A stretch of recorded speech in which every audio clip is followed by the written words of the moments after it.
patients are taking control of their healthcare now more than ever. They're choosing who they receive care from based not just on what they hear about a practice, but also on their own personal experiences. As healthcare continues to shift from fee-for-service to value-based care, patients will continue to expect more. They expect that their physician will not just help make them healthy, but also they'll deliver a better care experience, and they'll get to build a trusted relationship with their care team. John Lynn is the founder and chief editor at healthcareittoday.com. And John has been using his firsthand healthcare experience to create actionable insights and commentary on healthcare topics, while also helping answer questions about current healthcare trends. And he does that for his readership around the world. So I'm excited to have John on to chat with me today. John, we hadn't talked in a while, but I think you and I originally met on a call like this pre-COVID many years ago with some folks from Dartmouth talking about some similar stuff. But I'd love it if you introduced yourself as a starting point and we can just have a conversation. Yeah, we were ahead of our time, Ethan, already connecting virtually. Yeah.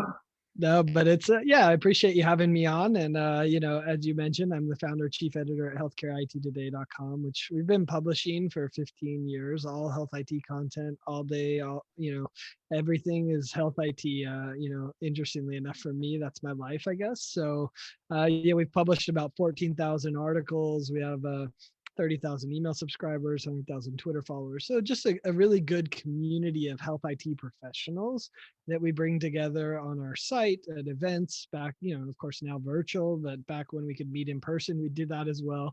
So, we feel lucky to just be part of the health IT community and everything that's happening with technology and healthcare. That's perfect. Yeah, and I've long before I met you, knew your name. Followed all of the content for many years, and excited to kind of catch up again. And so I guess where I wanted to start, there was this whole list of questions that I had for you, and I had a starting question that has since changed a little bit. And it's not news to you what the plans for Amazon Care were, but we found out yesterday after they announced that they were rolling out across all 50 states to their employees first, and have broader plans that I think we've known about for a while. But I think the general question to you, and what I'm excited to talk about, is what do you think it all means? I mean, I think it's exciting at a minimum. There's a lot of unknowns and variables we can't really account for, but high level, what are your thoughts on the Amazon Care news? Yeah, I think there's a few things that temper the news a little bit. The first is that they're really focused on employers. So, what they're going to provide is likely going to be provided to employers, which, many of us get our healthcare through our employer. So that's not necessarily a bad thing, but definitely they're going to have to convince the employers to use this new Amazon Care solution. I don't think, at least it seems from the announcement, that they're going to go direct to consumer with this solution, at least initially.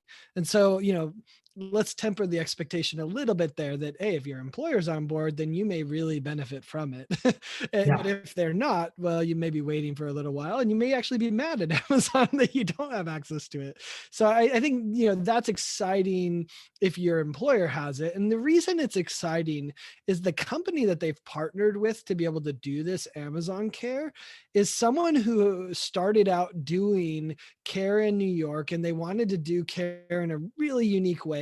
And they learned what matters and what doesn't matter. And for example, one of the things that they learned was you don't have to have a video visit. And so many of us are like, well, I got to go into the doctor so they can listen to my heart, or I got to be on camera so they can see me. And we're like, yeah, that's true for some situations.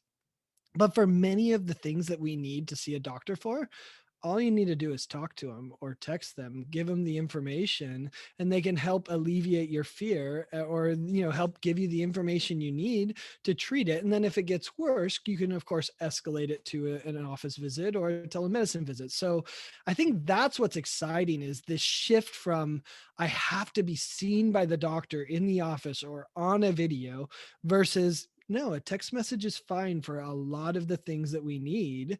And in fact, many times we're too afraid to go to the doctor's office because we know that it's a miserable experience waiting in the wait room. And then, even Oh yeah. right.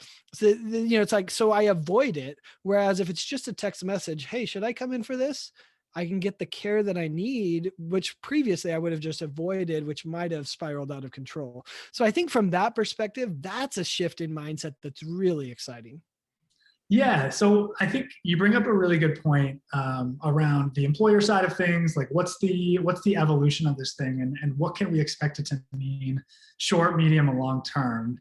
I think for me, what I'm most interested in is the second and third order effects of this type of thing. Amazon taking advantage of their massive scale, which is what they've been successful with in every other thing that they've launched, is just larger scale than anyone else has access to.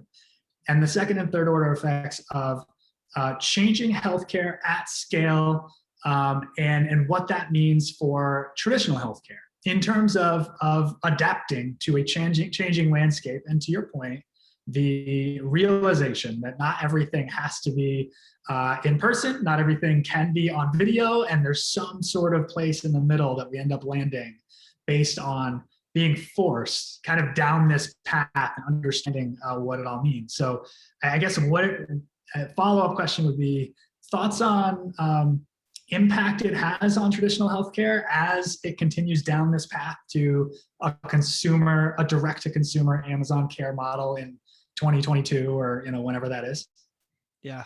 Well, you didn't even highlight the, Amazon Echo, and I'm afraid to say Alexa because she's going to respond, but Yeah. but like that's a powerful tool in their tool belt that they could just enable at any moment that they want to track your blood pressure, or all these other things that would take that whole model another step forward, right? So I think there's really exciting things down the road there.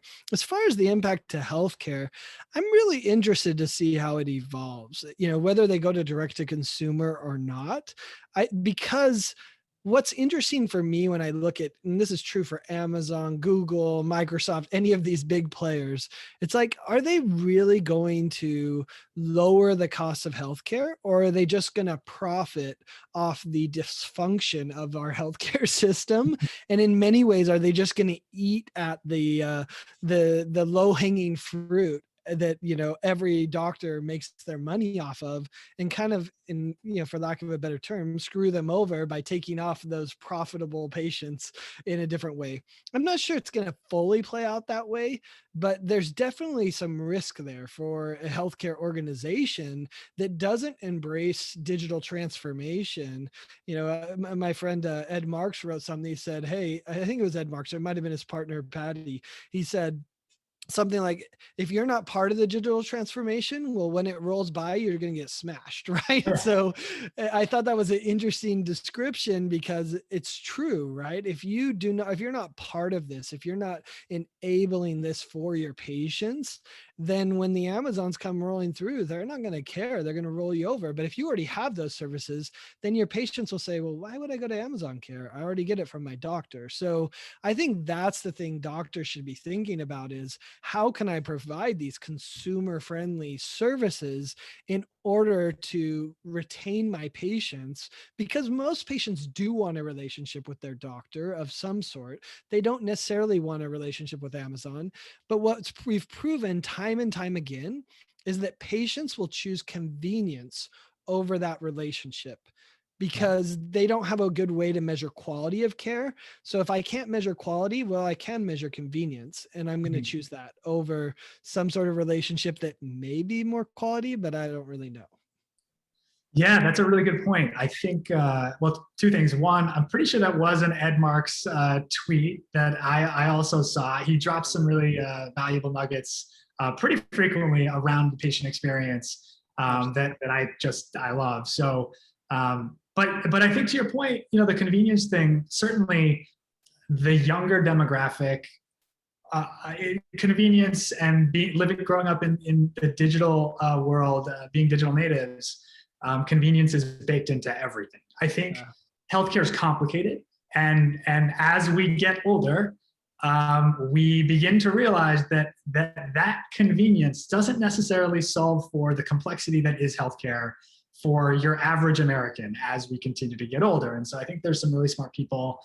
Vinod Khosla talks a lot about the verticalization of healthcare and focusing on specific conditions to really deliver a better patient experience to people with any sorts of conditions. And I'm interested in the evolution of that too, versus looking at, well, let's have the primary care doc have to think about all of these things. Well, maybe it makes a lot more sense for folks with diabetes or thyroid disease to have someone focused on exactly what that thing is, and deliver those services virtually as well to a certain extent. So I think there's a lot of directions we could go with this, but I think if nothing else, it will improve, from my perspective, it will improve what we get to experience in terms of our healthcare visit and improvements and kind of streamlining of that visit. And we'll know a little bit more about what we want, what we don't want. And that'll be fully enabled by the technology that companies like Amazon are putting in front of us to, give us the opportunity to use or choose to go to our brick and mortar practice because we want that experience and we think there's more value there. Well, what's interesting about what they're doing, because specialization has already happened, right? I mean, it's really upon us. It's been part of healthcare for a long time. But what hasn't been part of healthcare in for many patients is the care coordination between specialists.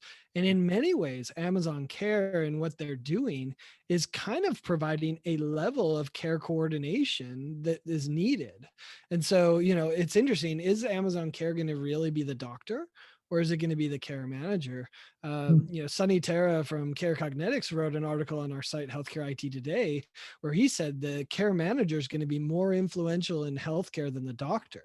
And that's not that the doctors become less influential, but it's just the rising influence of the care manager that needs to coordinate the care that you receive across multiple specialists to make sure that the specialists are caring for the entire patient rather than just the very specific chronic need that you have when you go to that specialist. So Sure. I think the care manager is going to be interesting, especially in value-based care. Yeah, I mean, that's a really good point, right? The financial incentive for a primary care doc to quarterback everything doesn't really exist. No. And they don't have the bandwidth to do all of the things that your average patient needs, and certainly not patients that have chronic conditions and need to see multiple specialists. So it's that would make a lot of sense. There's definitely a lot of value in the care management role. And for those of us that have been sick before, having someone that acts not just in a care management role, but as an advocate is a really hard problem to solve for. But once you've found your advocate as a patient that needs it, it feels like the only way you could have gotten things figured out, right? Like, I think many of us have been there where it's just like you're at the end of a rope. You haven't really figured out what the problem is, and you need that advocate to help push you over, the finish line and find the care that you need to solve the problem. Yeah, and let's be honest, it's not a knock on doctors. Doctors weren't trained to do care coordination, Yeah. and the care manager can't do it without the doctor either. So, I mean, healthcare is a team sport. The care manager needs the doctor to create a care plan for the patient, and then the care manager can ensure that that care plan is being executed and being met, and that they're doing their visits and all those things that you'd want a care manager to do that the doctor certainly doesn't have time to do. So, Yeah. it's definitely requires a team approach to it. But if in value-based care, we're going to need this, or you're not going to be successful. Like, a doctor seeing you for 15 minutes is not going to be able to coordinate your care and reduce the costs that value-based care requires. It just isn't reasonable. So you're going to need other people assisting it with the care plan. Yeah, that makes sense. So I think that's a good segue.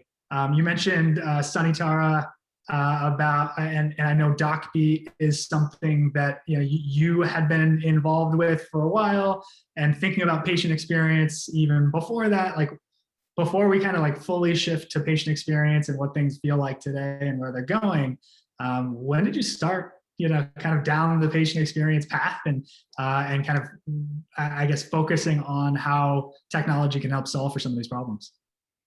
Yeah, so I mean, it's interesting when people talk to me and say, do you care about healthcare? And I'm like, yeah, of course. When I first got into healthcare, I was so excited that something I could do could actually impact someone's health and impact someone's life. I mean, that's. I mean, what better mission could you have? You can't, right? So Yeah. I love that. But at its core, I don't care so much about healthcare as I care about technology's ability to transform any process. And whether that's the patient experience or whether that's the revenue cycle management or any of those, like I think technology has the opportunity to transform pretty much anything. Not that technology is always the answer, sometimes it's a mix of technology and other processes, but technology can enable so many workflows that we couldn't have even thought about previously. So I guess at the core, that's what interests me most. Has it fallen short in healthcare? Absolutely, right? Like every one of us looks at the EHR and be like, man, it could have been so much more, right? Yeah. And all it is this big billing system, which in many ways is the bane of a doctor's existence, because who likes billing? No one likes billing, right? And yet that's what they have to live with every day. So, to me, I saw all of that and I saw that technology has this opportunity to really transform what we're doing and transform the experience a patient has in the office. And so this is what gets me excited. So, whenever I have opportunities writing on healthcare IT today, I get to see firsthand a lot of really cool things. Obviously we met a number of years ago, and I loved what you were doing to enable the communication between patient and doctor. And to me, the thing that's probably most exciting there is how many doctors were afraid of it.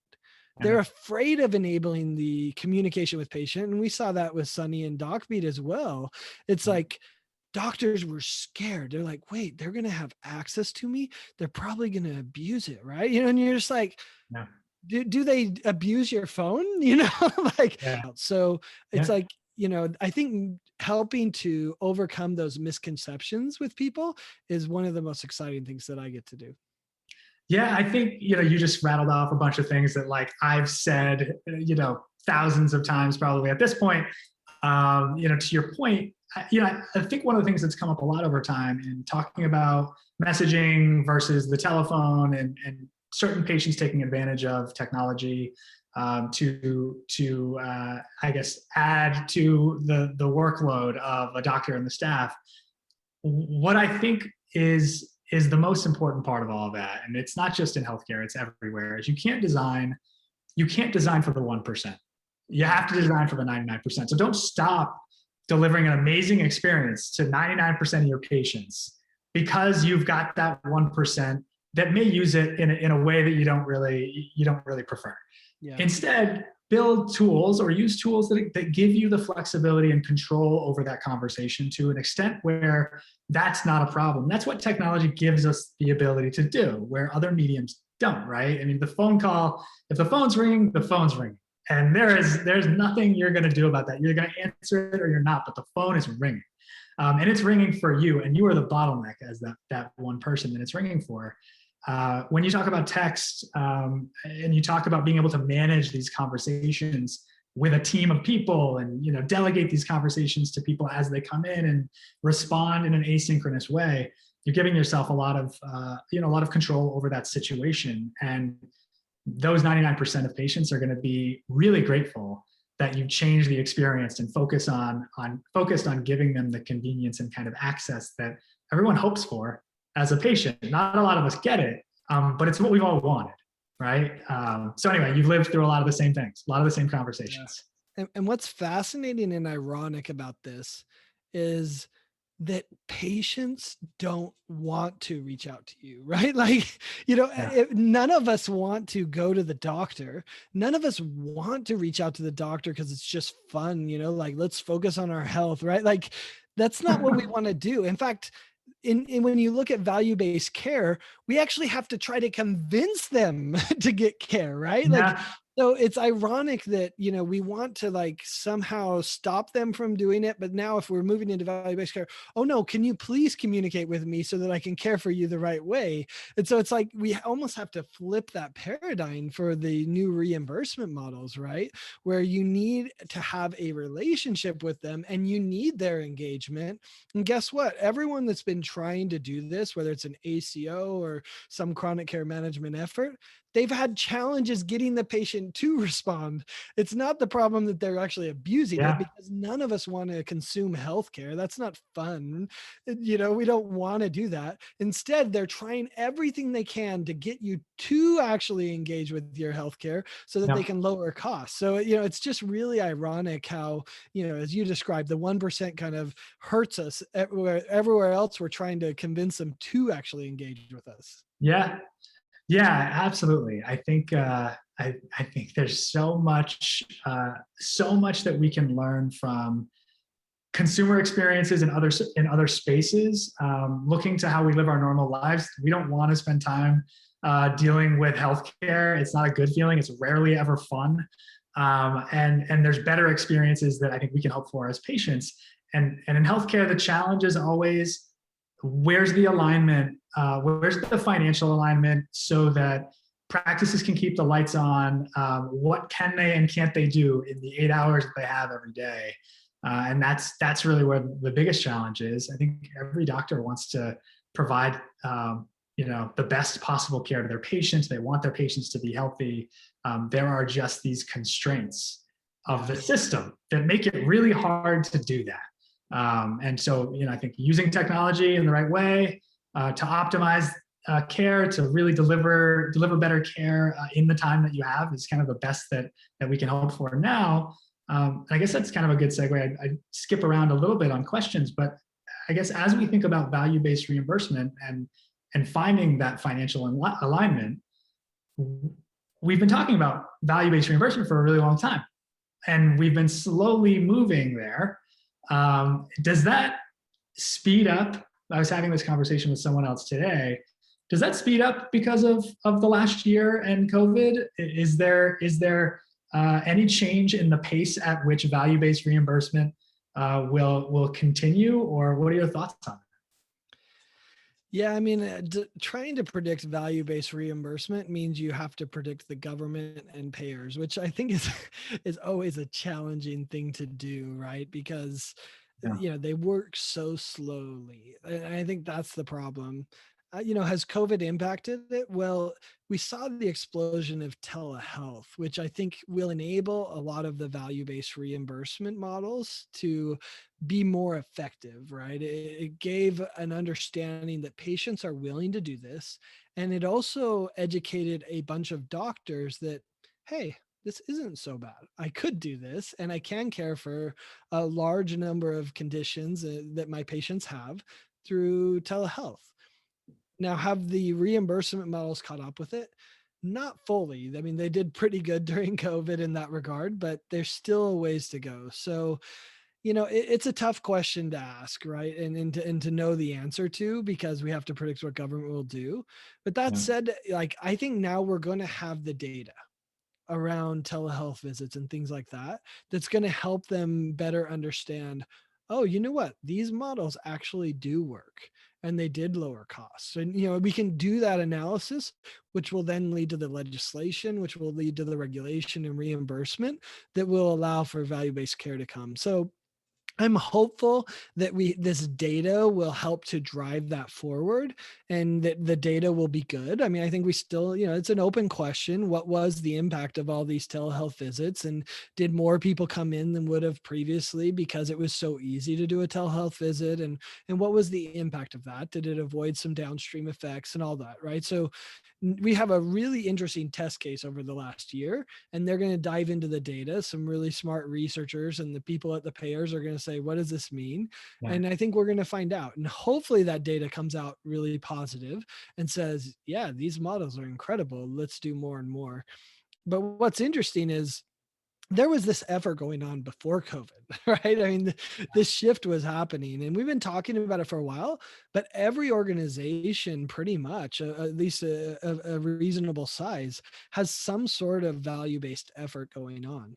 And even if it goes back to something as simple as a wellness visit, right? They're already doing that and doing reminders for that. So, I don't have my crystal ball ready for you, but if it were me, I would say we need to create the relationship, and what you do now can work really effectively even in the fee for service world, because if you build the relationship with the patient and you build some trust with the patient, well, then they're going to want to come to you for fee for service as well. But then it also positions you to be able to perform effectively and be successful in value based care, where not only do you have to tell them, hey, come in for a regular visit, but now I need to tell you, come in for your second dose of vaccine and all sorts of things Yeah. like that. Yeah, I mean, you've said you've used the phrase patient relationship a few times, and that's something we talk about a lot, right? It's just that relationships matter. They matter in our social lives. They matter in business, and healthcare is no different. Establishing trust and building on a relationship, and giving people access to you.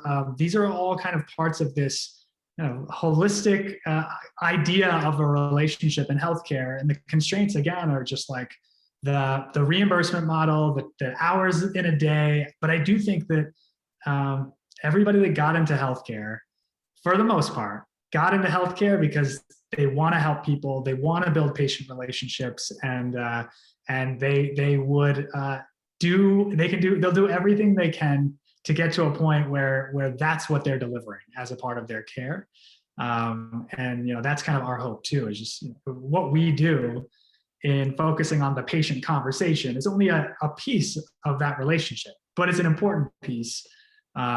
And I think that's the future of healthcare that I want, is one where there is a real relationship between people.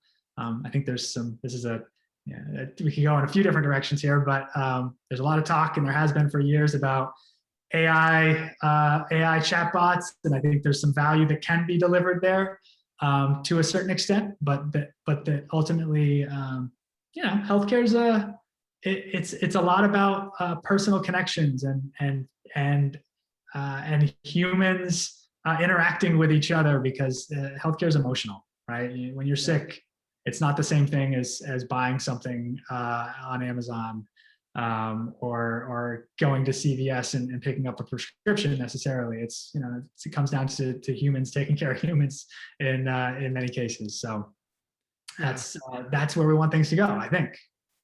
Yeah, well, much of the relationships in healthcare are transactional relationships. I have a chief complaint. You give me a visit. I pay you for the visit. I feel better. I'm done. That's the end of our transactional relationship. And the doctor, outside of that 15 minutes in the room, is not going to think about me again. And and that's how much of healthcare is. There's some exceptions though, right? Chronic patients often have a deep relationship with their provider that's very different. I mean, I think about my wife's OBGYN. Like, when we miscarried and she showed such tenderness and kindness to us, that changed it from a transactional relationship to a personal relationship where I care about her and I appreciate her. And so, it's tough to change that mentality. Although every single person I've talked to that works in value-based care, and whether they've started their own company and they're a former doctor or a former nurse that's decided, hey, this value-based care, this chronic care management's where it's at, and they're doing it right, or whether they're doing something in their own practice, whenever I talk to them, they always say the same phrase. And that's, this is how I always wanted to practice. And then they usually follow it up with, and how could I go back to that other way of practicing medicine? So, to your point, everyone wants to do that way. Now, your conversation around AI is super fascinating because it's coming, whether we want it or not. Yeah. And interestingly enough, the question is, how will it come? And I like what one of my radiologist friends said about AI and radiology. He says, if we're involved in it, it'll be a tool that makes our work better. Yeah. And if we're not involved with it, it'll be a tool that replaces us. And Yep. I think that's exactly what AI could do, right? If the doctors embrace it, it's going to take away all the useless stuff that's repetitive. And it's not useless, I guess, it's probably the wrong term, but the repetitive, mundane things that they hate doing. And AI is going to take that all off their plate and just focus them on the hard things, the meaningful things that they actually would love to do. So, Sure. but if they don't, then AI will take over for them and it won't be a tool for them. So I think that's where we're at, is trying to figure out, are doctors going to embrace it as a tool that enhances what they do? Or are they going to say, oh no, it could never do what I do? Yeah, I mean, we've seen some really cool, companies that are really solving some of those burdensome tasks with machine learning. Right, the idea of doctors spending, 50+% of their time documenting visits. Well, okay, let's use machine learning for that. That's not something that anyone, a physician or anybody else along the care spectrum should be spending their time doing. And we can use the data and the machine learning to help us be better diagnosticians, to give us access to information that otherwise would have landed in the EMR and not necessarily analyzed in any way further than just documented for storage in the chart. So I think there's some really exciting opportunities to use AI to create efficiencies. I think one word that hasn't come up yet, but we both kind of like skirted around it, is just the word empathy, right? The role of empathy in healthcare is an important one.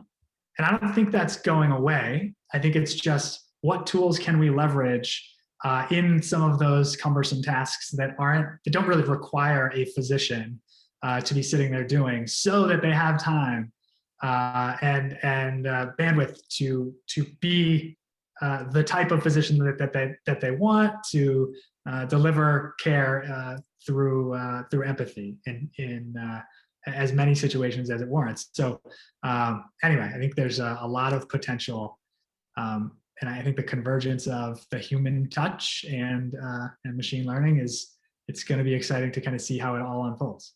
But it should make doctors more powerful, better at their jobs, and better diagnosticians. Well, and the way healthcare is structured today, there's no room for empathy. I mean, how are they supposed to show empathy when they're too busy, charting all of this information, to your point, right? If the AI, Yeah. the ambient clinical voice, takes that documentation burden off of them, now they have time and space for empathy. The same as with a text message with a doctor. If the doctor's trying to just text you to get the information he needs so that he can give you the treatment plan and the information you need, well, if he's so busy doing that, where's his room for empathy?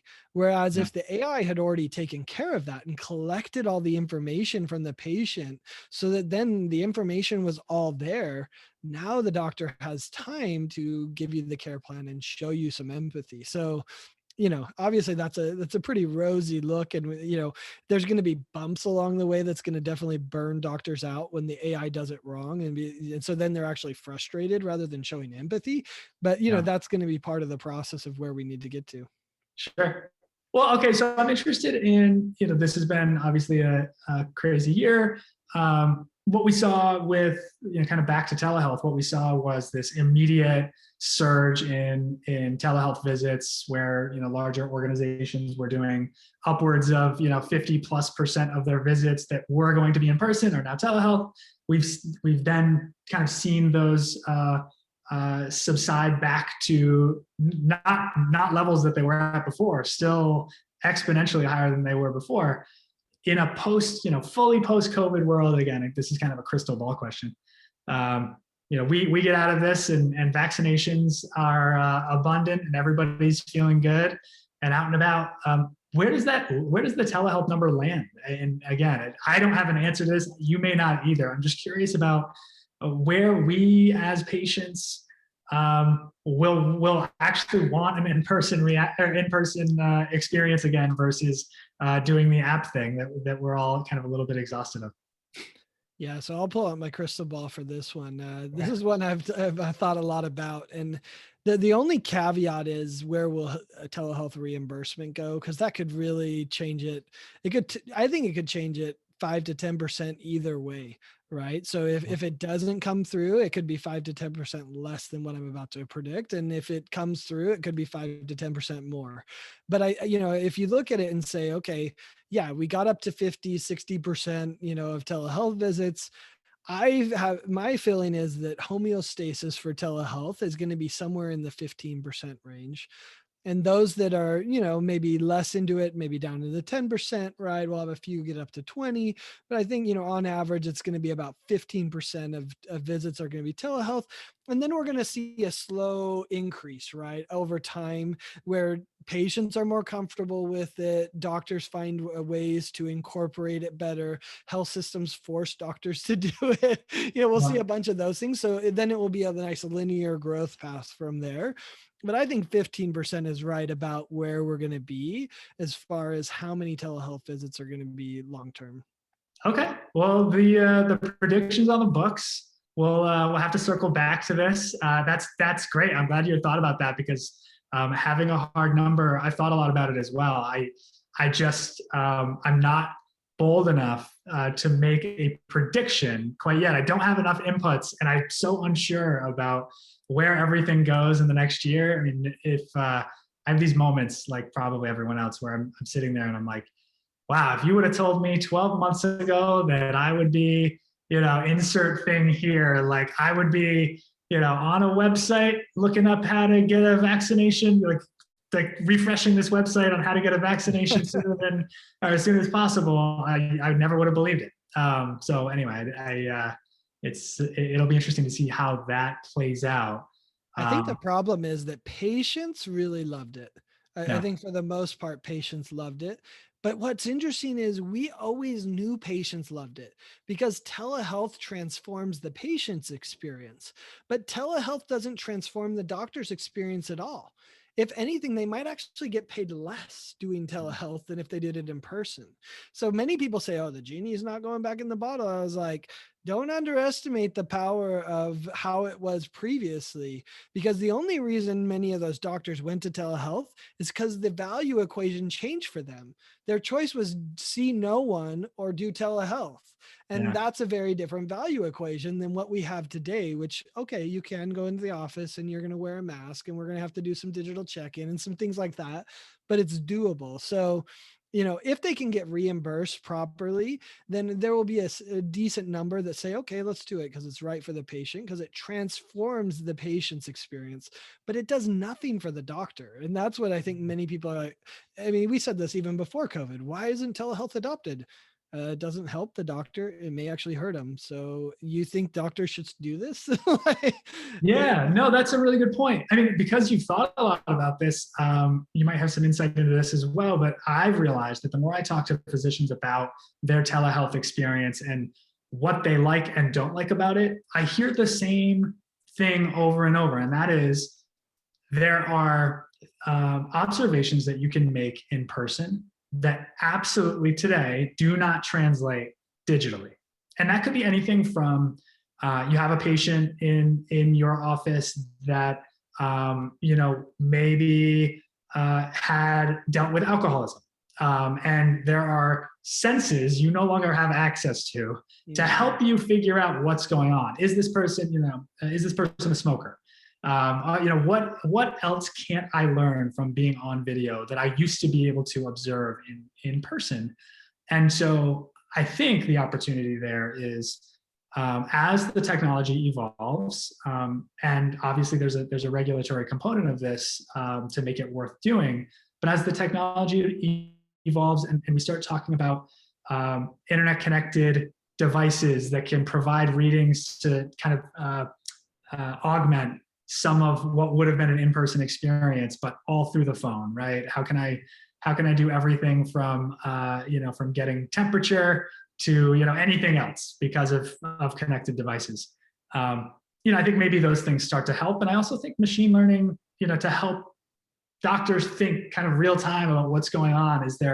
Are there things that I'm missing that are in the conversation right there for us to learn from? I think there's an opportunity there too.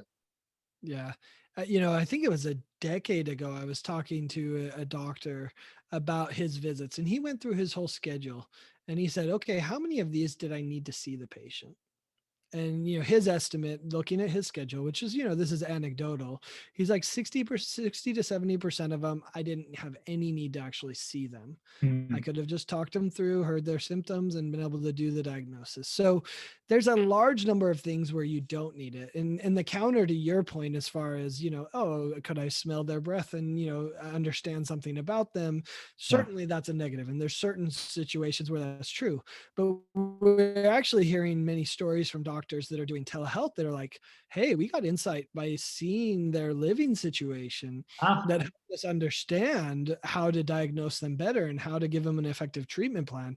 Oh, you've got 10 beer bottles behind you. I wonder, right? So it's the same message, but the other direction. So, there's pros and cons to in-person versus telehealth. There's pros and cons to text messaging versus telehealth. I might even be more open with you if I'm texting you than if I'm on video and I see you face to face. So, I think there's differences in all of them, and we're going to have to figure out where is it most effective to text, when is it most effective to hop on video, and when is it most effective to get yourself into the office and let's see each other in person.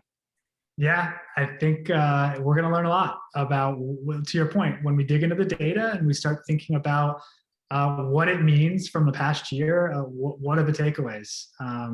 And we're going to be able to apply those learnings to future direction. Hopefully, that means more leveraging of technology to provide care and access to more people.